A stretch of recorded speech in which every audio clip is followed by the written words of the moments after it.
Results of a small, but unique research study, led by researchers from the Seaver Autism Center for Research and Treatment at Mount Sinai and published online in Human Genetics and Genomic Advances, suggest that low-dose ketamine is generally safe, well tolerated and effective to treat clinical SIMP. Ketamine was approved in the United States in 1970 and is used for anesthesia and pain management, and more recently as a treatment for depression.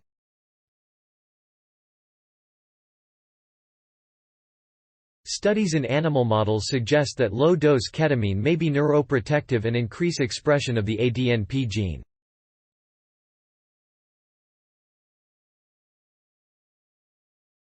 We were intrigued by the preclinical evidence suggesting that low-dose ketamine may increase levels of the ADNP protein and compensate for its loss in ADNP syndrome, so we designed this study to evaluate the safety, tolerability, and behavioral outcomes of low-dose ketamine in children with the SIN. We also sought to explore the feasibility of using electrophysiological biomarkers and computerized eye tracking to assess sensitivity to treatment.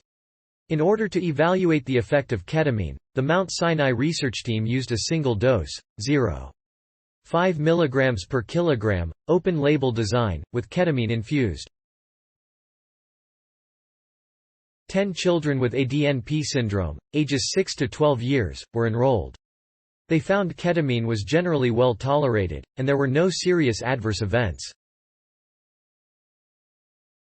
The most common adverse events were elation, silliness, 50%, fatigue, 40%, and increased aggression, 40%. Results from the clinician-rated assessments indicated improvement based on the Clinical Global Impression Improvement Scale, a 7-point scale commonly used by clinicians to assess how much a patient's illness has improved or worsened relative to a baseline state at the beginning of an intervention. Importantly, results across clinician-rated and caregiver-rated assessments were largely consistent.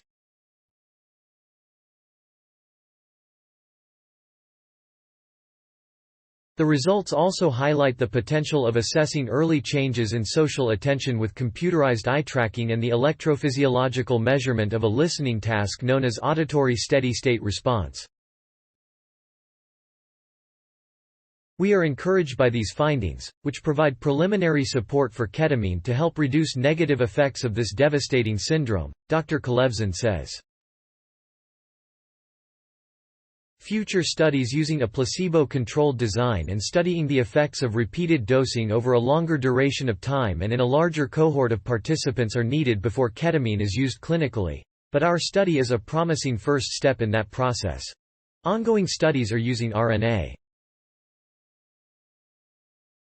Make a difference. Sponsored opportunity StorySource. Materials provided by the Mount Sinai Hospital, Mount Sinai School of Medicine. Note: content may be edited for style and length.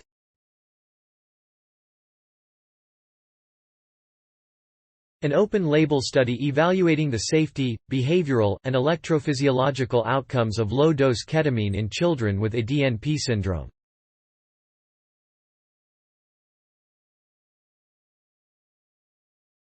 Human Genetics and Genomics Advances, 2022. 100138 doi. 10. 1016 J. XHGG. 2022. 100138 Cite this page. The Mount Sinai Hospital, Mount Sinai School of Medicine. https://ift. TT, is 9UQK6, access September 7, 2022.